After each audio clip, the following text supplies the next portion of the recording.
Hello, everybody, and welcome to episode 100 of the Post Game Pints podcast with myself, Mitch Gallo, and Sean Campbell. If you're watching this on YouTube, you could see Shaun Starr in the bottom right corner. We'll tell you why in just a second.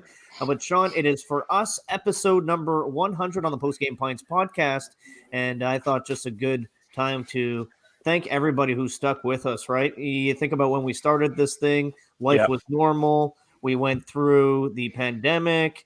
We created the beer, a crazy playoff run by the Canadians last year, a miserable start to this season, coaching changes galore. Just we've done a lot in 100 episodes, and I just thought we could think back to all the times we had and thank the people for sticking with us through all of it. Yeah, I know that it's been a blast, and we've done different things and different ideas, and we love getting the comments from everybody that love what we do and what we plan on doing, and the ideas between Mitch and I and now Shaun are going to keep growing, including Dave. Of course, we got to give him a shout out. I remember that first meeting that we had, sitting around with the concept of this, and I know that Mitch will be celebrating in just a couple days. I know from when this is recorded, but we'll be celebrating certain birthdays. But I think we should celebrate 100 episodes too. Oh yeah, a lot of reasons to celebrate, and thank you again to LaBrosse Brewery, and Cunningham's Pub, and also now officially BetOnline.ag, which we have a very special episode number 100, and we welcome in Shaun Starr. What's going on, buddy? What a two, baby! Awesome to be here. And first off, I mean, obviously, congrats on hitting the centennial mark on post game pint. That's a lot of pints, boys. Let me see. Let me see those guts. Let me see those fat bellies. 100 pints deep here, boys. That's why Sean Campbell's wearing a hockey jersey right now. Yeah, going old school. Look at this. 200 million reasons to cheer right there in that Packers mug. Let me tell you. Whether that's 200 million, it ain't that far off. But yeah, awesome. Congrats, guys. It's awesome to be here. Looking forward to what we have in store. Lots of exciting things on deck, no doubt. Yeah, so where are you with in the car with Starr? Because I know that you can't be too far off from 100. I have no idea. Dave is I see some. Dave has gone through a personal milestone, and so I've kind of been on my own a little bit. He's kind of like my parents when I moved out. They're like, okay, here you go. This is how you do it. Here's a cooler full of stuff, and off I went. And so as a direct result, prior to that, I used to see these numbers attached to the post that Dave, so I would do the content, I would ship it off to Dave. Dave would, make it all nice and pretty and everything. And then we would post it online. And I would always see a number that I'm like, man, this guy's really hardcore. He's really counting these episodes. And I would lose track all the time. And then I think we hit a milestone, Dave. And I don't know. Like, we didn't mark the occasion by giving away Bitcoin or anything, I didn't know what to do. Right. Well, I think if you ever decide to give away Bitcoin, hit me up. I'll be on the receiving end of that. For sure. So, we love what you do, Starr. Now it's great that we could welcome you aboard and do something, have a collaboration here. Which brings us to what this will kind of morph into, part of both our podcast radio networks. We are going to have the Three Horsemen side podcast brought to you by betonline.ag. Horsemen will be the promo code for a 100% match by betonline.ag. And Sean, I know that you are familiar with the lines and the numbers. So you're going to kind of be the bridge between Campbell and I to figure out how all this stuff works. Yeah, it'll be fun filtering it all out and trying to find some profits, hopefully, finding some dogs. As a few people like to remind me, anybody with half a brain cell can pick a favorite. Nobody's a hero when, you pick a 21-point favorite to win a ball game. Yay, go team. So, yeah, we're going to, try to find some interesting gems. And like I mentioned earlier, we have some fun little hidden nuggets that will allow you to discover in the not too distant future. I just want to know the promo code will be Horseman. Go ahead, Sean. Yeah, I just want to know which horseman I am. If there's the three horsemen, am I 1, 2, or 3? I am not Caboose. Shotgun, not Caboose. Right. Oh, see, I thought you were going in a different direction. I was going to say I'm Ric Flair. I guess I'm the tallest guy here. That should stand for something. Yeah. So we should. And I also and the I am the oldest. shortest guy here. Yeah. So we'll go to Shaun Sandwich. I'll take 3. You could take 1. I was Gallo, gonna say you 2. let's sandwich Gallo. He looks fine. Yeah. Hey now. Look at him. He's got that stash. He looks like he's into that sort of thing. Crazy. Hey, whoa. All right, let's get to our first prop bet that we're actually going to look at, guys. All right, for this special 100 episode. And Star, I know you've seen some of the silly stuff that Campbell and I have done in the past. The Rooster Suit bet, the Thomas Buchanan's bet. Campbell seems to be on the losing end of a lot of these things. So we welcome you to be part of this one. This will be the Ben Chiarot draft. So at random, we will be given our order of draft, and then we will select where we think Ben Chiarot is going to go. Now, we have 15 slots here, so 5 picks each. I realize at the bottom of the list, it's very unlikely he goes to any of those spots. We'll do those quickly, but the top 8, we'll kind of try to sift through the information and see where the most likely landing spot will be according to us. All this is available again at betonline.ag. You can place a wager on where Ben Chiarot will be traded to. So, Dave, hello. Hello, how's it going, guys? We are doing well because we are episode 100 and we got a party in a couple days. We want you, though, to give us our draft order at random. All right, here we go. Number 1. Let me just. Did you really randomize this? You filled. I did. I have a little things. Number 1 is Gallo. All right. You're suspect. Us. As my son, say the Leafs, Gallo. Say the Leafs, Gallo. Yeah. Let's go. Number two is Campbell. Oh yeah. And just to show that I had a third, here is Starr. I guess I'm getting sandwiched. There, that's the order. There you go. Now that's the official order. All right. So I will go first, followed by Campbell, followed by Starr. We are not doing this snake. We'll go 1, 2, 3, 1, 2, 3, 1, 2, 3 till we get to 15 picks. Guys, the favorite at betonline.ag right now is actually the Dallas Stars. Shaun, you mentioned Toronto. I believe Toronto is plus 1,000. Yes, they are. For the Ben Chiarot draft, guys. I'm going to go with neither of those picks. All right. So I'll go a bit off the board with the odds. Shaun, like you said, no one wants to be a hero taking the favorite. So I will, with the first selection, go with the team I think is the best fit for Ben Chiarot, where he can thrive the most. Which system, which team I think allows him to play his game and give him a really good chance to win the Stanley Cup. So with the first pick, I am going to go with the St. Louis Blues. I will see the St. Louis Blues trade for Ben Chiarot. I think they have the assets that they can surrender to the Canadiens in a potential trade. I look at the left side of the ice with St. Louis. I see Nico Mikkola, Torrey Krug, and Jake Wallman. Jake Wallman, pretty much a career minor league player. He's played about 30 games for St. Louis this season. That's the left side on D. I think they can upgrade there with Chiarot. I think Chiarot does some of the things that Joel Edmondson did for the Blues when they eventually won the Stanley Cup. I know they're slightly different, but I think he can replace that physicality and just the way the Blues want to play playoff hockey. I see, and sometimes you have a trade and you try to envision the player and picture them in that jersey. I don't know why, but I can really see Ben Chiarot with the Blues. So Chiarot to the Blues with the number 1 pick. I think you get some good value there at plus 750. I'm kind of shocked it is at 750. I think it's something that I was thinking about if I had the first overall pick with the Blues, and there's that connection. Those two teams, Canadiens and Blues, have been connected. So I like your pick there, Shaun. Would have you thought Blues or no? You got number 3. Oh, yeah, I know. That's why I was waiting for you to see if you're going to give me any clues of what you were doing because I'm trying to plot my strategy. But had I been lucky enough, had this draft not been rigged, I would have gone with the St. Louis Blues with the first overall pick. Just I like the way Gallo started the rationale by talking about good fit. And I'll see what Campbell's pick is because I'm going to lean along a similar thought pattern in terms of where I think he fits and under what system. And I'll tell you why I think he might go there. Let's see what Campbell says, though. Well, with the second overall pick, and since, I'm struggling a little bit with my voice, I think I'll do a visual. I will say it as well. Oh, yeah, of course.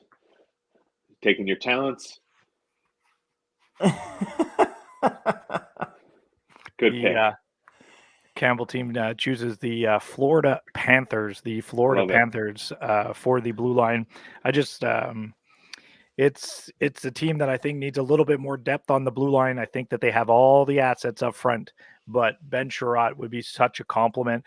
You kind of look at their second pairing. They're using Forsling and Gudas, and I think Chiarot can bring in there, and they got to squeeze them in. But this is a team that realizes how good they are right now, and you're going to get a bona fide top 4 defenseman by bringing Chiarot in. I really like Florida and their chances. We haven't heard the connection yet, but I think it's there. Well, I'll tell you, you know what I really like the pick because it makes sense to me. Because I think, when I look at, the past 3 years, 4 years of playoff hockey, regardless of how teams got in there, that's not the point I'm trying to make, is you look at the level of success high scoring, fast paced teams have had, right? Without the lack of experience and the lack of depth in those moments where maybe you're not going to be in a 6-4 shootout. Maybe what's required of you is a 2-1 game because the refs aren't giving you anything. Hello, Connor McDavid. I like that because the Florida Panthers are everything that is exciting about the game of hockey. They're just electrifying. They're also, pretty stingy on defense too. But the Chiarot stabilizer to me for a team that is fast and so talented and so dangerous makes a lot of sense for a team that is really threatening to win the Stanley Cup.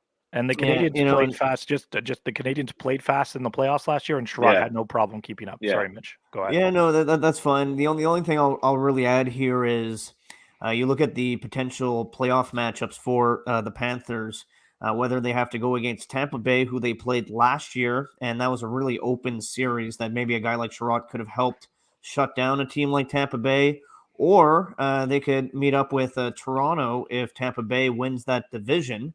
And a Florida Toronto matchup in the first round. We know how well Ben Chiarot played against the Leafs in round 1 of last year. A couple other reasons why I like that pick at number 2 by Shaun. And BetOnline has the Florida Panthers as the number 2 most likely team for Ben Chiarot to go to. Plus 300. Yeah, I like that. So let's get the ball rolling with the third pick, the one that probably makes the most sense, the one that's likely to win. With the third overall selection, team Shaun Starr announces Ben Chiarot gets acquired by the New York Rangers at the NHL trade deadline. Doesn't it make sense, fellas? Yes, like 1 + 1 equals Jeff Gordon knows everything about the New York Rangers inside and out. The Martin St. Louis connection to Jeff Gordon, the familiarity with the prospects, and the Rangers are pig rich when it comes to prospects. They have an abundance of them. I'll bring it up again. Jeff Gordon knows everybody inside and out that organization. And if I'm talking to Shaun about his pick with the Panthers going at 2, the New York Rangers are, can we call them a bit of a surprise team considering where they are in the Eastern Conference in the Metropolitan Division? And lo and behold, this is another young team. I think their average age, one of the youngest teams in the National Hockey League. Doesn't it make sense to have a guy that's recently in the Stanley Cup final, that stay at home, that dad on the blue line? Ben Chiarot to the Rangers makes sense. I like the pick, Shaun. It was actually number 2 on my rankings that I have here, my little cheat sheet. I think Shesterkin would have a big smile on his face as he has played so well in goal for the Rangers this season. And also, again, I look at their left side, Ryan Lindgren, Patrick Nemeth, Keandre Miller. Keandre Miller, great player, and he's had a tremendous season. But I think Chiarot would be both an upgrade on Lindgren and Miller. And the Rangers are a surprising team. But with where they're at, maybe a little bit ahead of schedule, and a very young general manager in Chris Drury, maybe wanting to pull the trigger to bring in that veteran guy to help get those guys who are going to experience the playoffs for the first time on the same page. Yeah, no, I like this. You said you had the Rangers number 2. They were number 2 on my list too. Yeah. I wanted the Panthers, but I wanted the Rangers too. I'm kind of upset I'm not going to get them. Who was your number 1, Campbell, if you had the first? Did you go St. Louis? I don't have a Blues hat, so it would have been the Panthers. Right. So you got with number 2, your number 1 choice, so that's nice. And guys, with the number 4 pick, my second pick in this Ben Chiarot draft on the Post Game Pints podcast, I can't let the favorite just sit on the board forever. So, the websites know something. Obviously, when they set the lines, they have information that maybe the regular bettor isn't privy to. So I'm going to take the Dallas Stars here. Shaun knows that I've been talking about the Stars for a while. I think they're way better than their record shows. I think that they have got an average goaltending at the beginning of the season, but Ottinger's really figured it out since January. Seguin's game has turned around. Robertson is one of the best players in the league. Nobody talks about him. Jamie Benn still needs to get going. Same with Radulov. But those guys, I wouldn't worry in a playoff series. Again, left side of the ice for the Dallas Stars, Lindell, Suter, and Harley. I actually think all three are good. This might be one of those rare situations where Ben Chiarot would be asked to play the right side on the blue line. I see him as an upgrade to Joel Hanley, who they're using on their third pairing. Of course, we know Hanley from his time briefly with the Canadiens, but I'll take the favorite and the Dallas Stars. Yeah, they're an interesting team. I mean, when I happen to, watch Dallas, on the occasion that I can watch late night hockey, especially on the weekend, which is one of my favorite things to do, considering I get up at the ungodly hour of like almost 4 a.m., right? They're one of the more interesting teams in the sense that sometimes I'm not sure what their true identity is, and yet you catch them on an off night, they seem unbeatable. They seem that they can go with anybody, right? And when I think about a trade partner with the Dallas Stars, I mean, do you think right now the Canadiens are going to get a first round pick and something for Ben Chiarot? I think yes. I don't know how significant the end something will Yeah. be. Like, I don't think they're getting a top tier prospect in a first, but I think they could get a serviceable, Mhm. B- level prospect in a first. Right. I Because think it seems like, yeah. I mean, everyone's talking about how, the asking price. I would love to be a fly on the wall, Shaun, to know what it is, because all the insiders that we respect and are credible are also, well, the ask is way too much. I mean, a first and a B level prospect, I think that would get it done. Yeah, is it just another pick? And maybe Right. a lot of teams right now are trying to hold on to those 2023 picks because it's a stronger draft, and the Canadians have enough picks. Let's be honest, they have 12 in the 2022, and they're going to get more. And maybe the offer is, hey, we'll take your first round next year, not this year.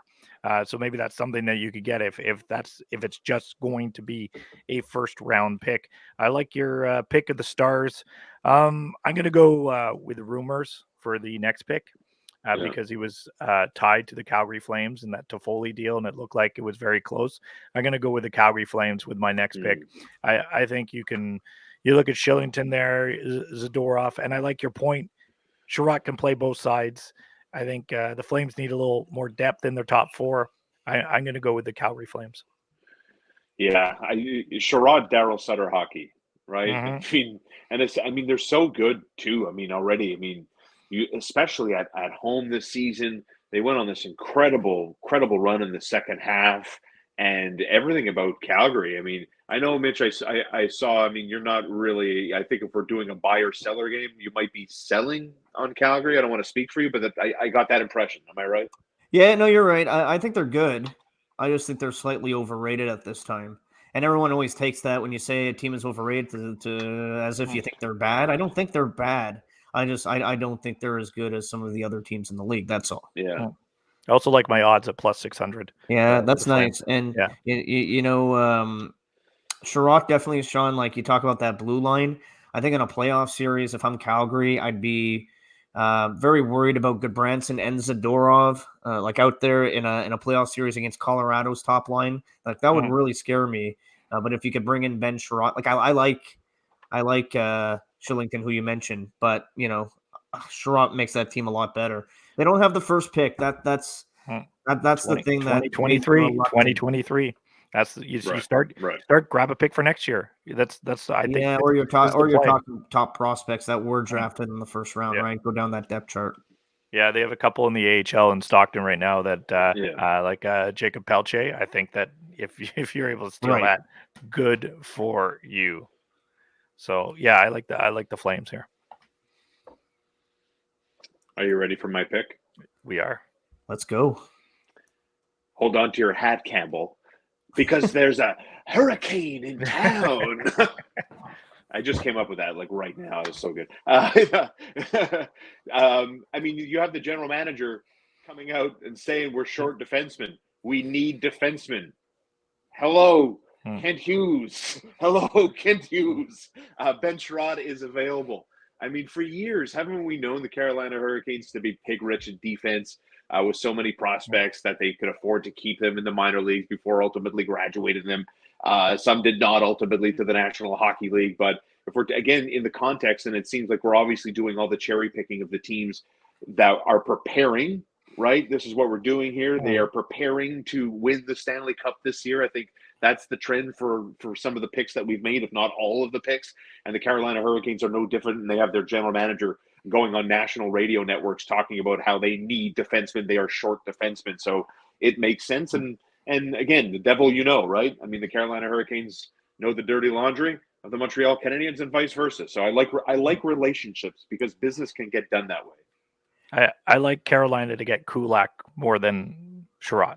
You think so? Cool. Yeah. He'd be perfect for Carolina. Oh, Carolina! I mean, the cap space. Carolina. I was looking at Cap Friendly's caps. They don't have a ton of cap space. They would have to move. It would, they would have to do some maneuvering in order to get that Ben Chiarot cap in there because they don't have enough of it. Like if the deal were to be struck now, it's not a 1-for-1. They have to move pieces to get him there first.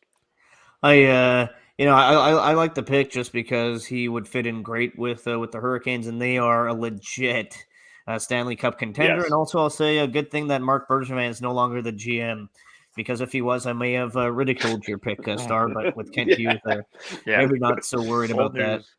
All right, guys, with my third pick in the Ben Chiarot draft, I'm going to go back to my original strategy and trying to pick teams that I think he could be a good fit on and play well with that team.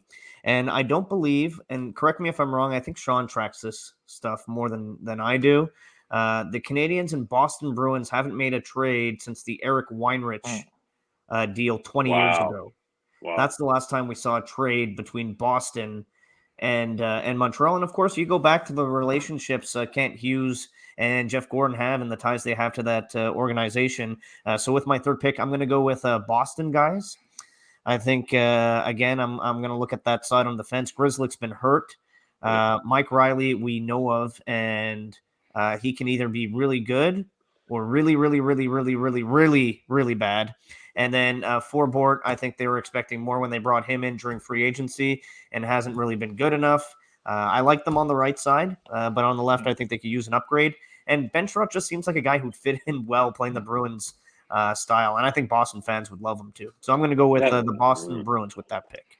I know Boston's been trying to land Ben Chiarot for a little bit. It always seems like even before Ben Chiarot was a Canadian, there seemed to be like rumors of Ben Chiarot with Boston, and you talk about the lack of depth, and I think that's the beauty, and that's what gives I think some Canadian fans hope, despite the fact that some are talking about the lack of high interest in Ben Chiarot that are willing anyway to give up a first round pick. That Ben Chiarot's versatility to your earlier point that he could play the right or the left side, but if Boston's looking at depth on the left side, I don't know. I mean, their cupboards are a bit bare though, prospect wise, right? It's not like they're ready to give up what some are hoping might be a first rounder and a B-level prospect, Shaun, for Ben Chiarot. Yeah, I look at Boston and I see the connection. I see Kent Hughes and Gordon. I see the connection. I see the odds. Yeah, but I wrote down all these teams. I didn't write the Bruins because it's the Habs and the Bruins. I didn't write them down. I wasn't taking them. I see the connection, Mitch, but I wasn't taking them. That's And it all was and it's because of the past. And I know that it's a new organization and they could easily make a trade tomorrow. I'm sticking with that. Like there's part of me that thinks like I get the impression that Kent Hughes is a stone cold assassin when it comes to business. Yeah. But I mean, he's made some a couple of moves. I mean, to Foley to Calgary, I wouldn't classify as a minor move, but hard to think that he would quickly deal with. I mean, I guess they're still the nemesis of the Montreal Canadiens. It's hard to envision this brand dealing with Boston in a major deal, even though he's a UFA in Ben Chiarot. Yeah. On that note, I'll take the Leafs. Oh, you son of a plus 1,000. I'll take the Leafs. Yeah, why give me not? the Leafs. I think you guys know why they could use them. Yep. If they can get Marc-Andre Fleury, they're going to need a stay-at-home defenseman. If they can't get that goalie upgrade, everybody thinks that they need. we'll see if Jack Campbell. I mean, Gallo. I mean, Mitch Marner has got 3 hat tricks this season. He's got 43 goals. I mean, he's gonna, I don't know, have to score a hat trick almost every other game to get out of the first round of the playoffs for the first time in his career. So, if they don't get a goalie upgrade, maybe Ben Chiarot's the answer. Yeah, another situation where he'd likely have to play on the right side. You know, I took Dallas, even though that was the case, because the Leafs are actually good on that side with Riley, Brody, and Muzzin. Muzzin, I realize his health is a bit of a question mark right now, and I also know that Brody plays a lot on the right on that pairing with Riley. I think it's a good fit. I think Starr's right that goaltending might be a bigger priority for Toronto, no matter what Kyle Dubas might say. And the other thing, Shaun, with the pick, good fit for the player and team. I just don't know what the Leafs are going to be willing to part with when it comes to a big trade to land a player like Chiarot, because they gave up their first last year. They gave up their first in the Patrick Marleau deal to get rid of that contract to Carolina. Maybe you're looking at a top prospect instead to make that work. Even that, 2023. Just get your first round pick in 2023. Yeah, I don't know if the Canadians will want to do that. But anyways, I definitely see a fit. I just think it's a little bit further down on my list. That's all. I'm going to go to the Western Conference. I'm going to go with, we talked about this guy already. Mitch Gallo was ready to make fun of me. He's no longer in charge of the Montreal Canadiens, but he's helping on the front office of the LA Kings. It's your second place team in the Pacific Division. They're on a bit of a heater. I really like what I see from the LA Kings. We're talking about depth, a team that is surprising, a team that will be a tough out. Ben Chiarot, I think, belongs on a team that will be tenacious and a tough out. That's, I think, Ben Chiarot's wheelhouse as far as maximizing what you're going to get from this guy, especially if you're going to liquidate an asset plus something else. So lock me in, everybody. LA Kings. LA, noted. They were on my list. I have 2 more picks. I'm eyeing 2 teams. What about that Mark Bergevin connection with the Kings? Yeah, that's why. Again, I'm trying to be consistent. I like relationships. If they're picking Mark Bergevin's brain about what this team lacks and who they could get, and knowing how John Sedgwick likes to negotiate, who knows John Sedgwick better than his golfing buddy? They only played golf together, gentlemen. I saw them all the time. I used to text my friends, "No trades today, boys. They're playing 18 holes."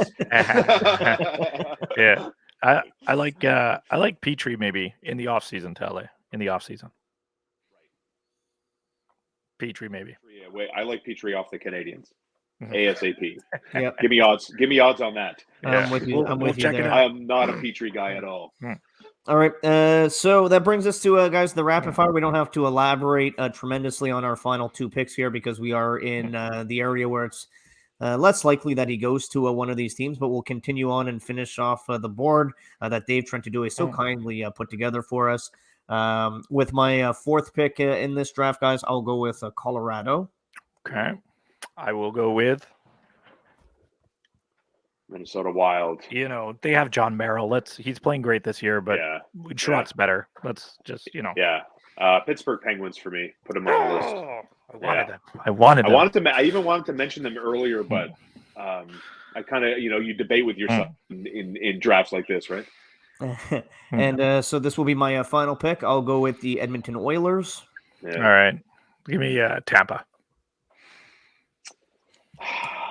I wanted Pittsburgh, but I'll take Tampa. Eh? I wanted Pittsburgh too in this spot. Yeah. Pittsburgh's going to do something. They really, really are. I was thinking BJs or Preds.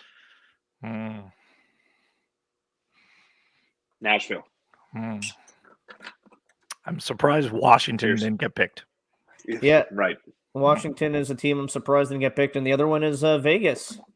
They're always rumored for everybody.